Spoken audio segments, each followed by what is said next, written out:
Alright guys, it's the end of 2017 and I've been really looking forward to making this video and I'm going to have some fun with it. But just so you guys know, there is a list down in the description of all the movies that I've seen during 2017. At least I think I got all of them. But I figured it might be a little bit easier to know what movies I'm pulling from. And if you happen to not see a movie that you believe deserves to be on this list, go ahead and let me know down in the comments, because who doesn't like to see a good movie, you know? And there are going to be some movies in that list that are classified as 2016 movies, but didn't come to my area till 2017. Just like how there's some movies that are classified as 2017 movies, but I won't come to my area till 2018. So those movies won't be on this list. And our lists are going to look different. They may have some similarities, they may have some differences, but more than likely they're not going to be completely matched up because film is subjective, and who knows, maybe your list will be pretty daggone close to mine, or maybe completely different than mine. So go ahead and let me know what your top 10 movies of 2017 are down in the comments. It'll be very interesting to see and how they compare. And just so you guys know, I'm going to start this off with honorable mentions, but I'm going to have like a sentence of a description of my thoughts on the movies just to make it a little bit more special. So without further ado, let's go ahead and jump into these honorable mentions.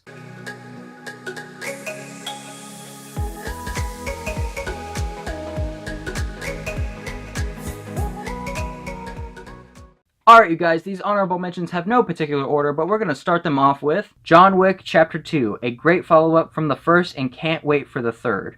The Shape of Water, a beautiful movie with great acting and entertainment despite its weirdness. Detroit, a very intense film from start to finish. Justice League. Despite its issues, I had a ton of fun with this one. Case for Christ, a Christian movie that actually does not feel like it is just for Christians. Get Out, a great movie to watch once, but the second time, not as much. Gifted, a movie we have seen been done before, but still finds its emotional and entertaining path. Thor Ragnarok, definitely the best Thor movie with fun action and great jokes. Wonder Woman, absolutely fantastic action scenes and great performances that leave everyone wanting more. The Disaster Artist, a comically true story that entertains fans of The Room and those who have never seen it. Spider-Man Homecoming, a great start to a new Spider-Man with one of the best Marvel villains. Logan, had an awful theater experience the first time watching this, which left me thinking it was good, not great. Once I watched it a third time unexpectedly, I learned what everyone was talking about. Now that the honorable mentions are out of the way, we'll go ahead and start this list off with number 10, which is easily the most flawed film of this list, and that's going to be Only the Brave. Surprised to find this on this list? I'm not really, mainly because of the ending. The ending is truly fantastic. The first part of this movie is good, but not great. It has some problems towards the beginning. It just doesn't work. However, the ending left me in tears, and I've never cried as hard as I did at the end of this movie. The ending shocked me. It shocked me at how hard it hit me, and I cried. I've been teary-eyed during movies, but I can't remember the last time I actually cried, and I love the ending of this movie, and that's why it deserves to be on this list. Coming in at number 9 is probably going to be another surprise to you guys, because it's my favorite comic book movie of this year, and that's Guardians of the Galaxy Volume 2. You're probably like, what? Like, this comic book movie year was fantastic. Like, we had so many good ones, but why Guardians of the Galaxy Volume 2? And I can tell you why.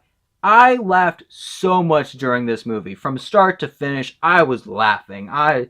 This movie made me laugh the most during this year. I know that's what a lot of people's problems with it was, is that they just found it too jokey, but I thought the action scenes were a lot of fun, and I just loved the jokes in this movie, so that's why I have it at number 9. Number 8 is going to be my most successful video of this year, and that's Coco. Coco is just a beautiful looking movie, just entertainment just from how it looks alone, and its story is great message, and it's just entertainment of learning the Mexican culture, and the Mexicans love this movie as well. It's really a great movie for everyone, and it just made me feel so thankful for my family and everything that I had.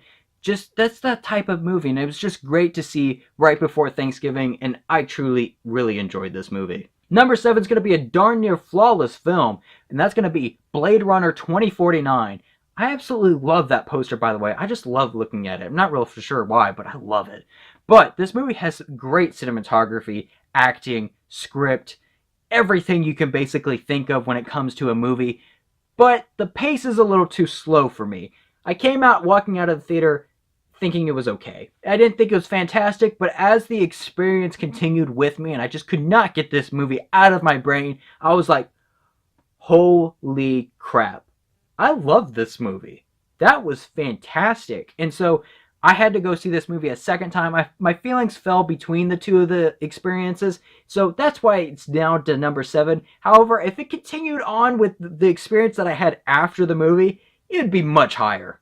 Number 5 and number 6 is a little bit of a toss-up, but my number 6 I didn't expect to like, let alone love. And that's going to be 3 Billboards Outside Ebbing, Missouri. I can't wait to own this on Blu-ray because the performances are fantastic. Frances McDormand, I'm honestly hoping she'll win Best Actress this year because I loved her in this movie. Everyone did a fantastic job, and the script is so on point. I loved the script of this movie. It's just so smart, except for that one character, which I don't know why she's in it, but other than that, the script is so smart. And there's so much events that happen in this movie, it does not have a dull moment, and it keeps you entertained throughout the entire film. Number 5 is going to be the only movie I saw in South Carolina, and that's going to be Baby Driver. Baby Driver is just such a fun time. It's got great action, great music that are synced together with truly great directing from Edgar Wright, with an interesting twist on a getaway driver. And Jon Hamm is fantastic in this movie. I truly love his performance. He blows it out of the water, and every time I see it, I'm just like, dude, you should be getting more roles like this. I loved him in this movie, and just check it out if you haven't already.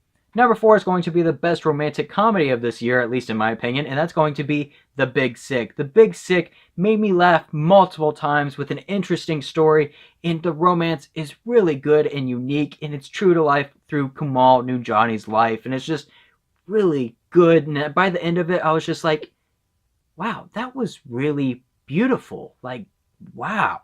Number 3 is honestly what I expected to be number 1 on my list, but that is WinDriver. WinDriver is truly fantastic. It's slow, but it never left the entertainment factor for me. I mean, this movie made me feel sad, it made me feel mad, and it had some really darn good tension.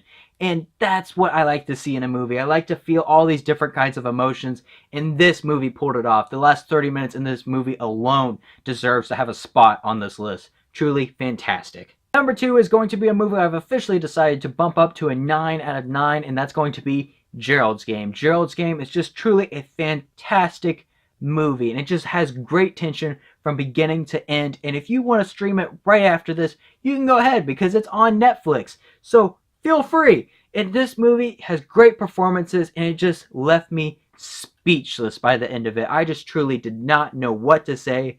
I was just like, wow. Wow, wow, wow. I could not say that enough.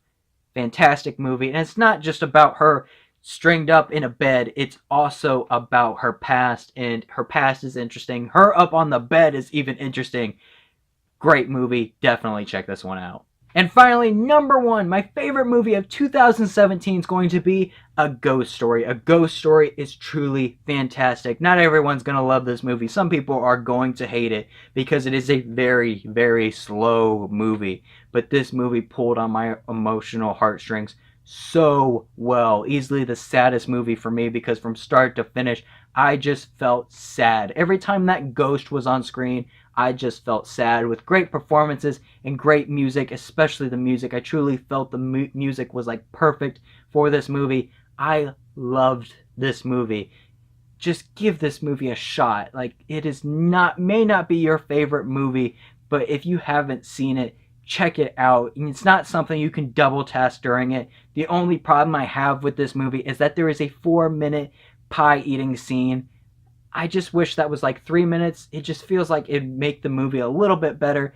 But other than that, I still love the pie scene. It's a really great movie, and it is my favorite of 2017. So those are my favorite movies of 2017. Please leave a comment below to show me and others what your favorite movies of 2017 are, because this movie year has been fantastic. I absolutely love this movie year. I had a lot of great movies to come out, and this is when I started up my YouTube channel, so feel free to check out my reviews on these movies. I have reviews on most of them, so if you want more information, feel free to check those out. So thank you all very much for watching this, and if you enjoyed, please leave a like and subscribe to my channel to see more content like this. And remember, no movie is a perfect 10 out of 10.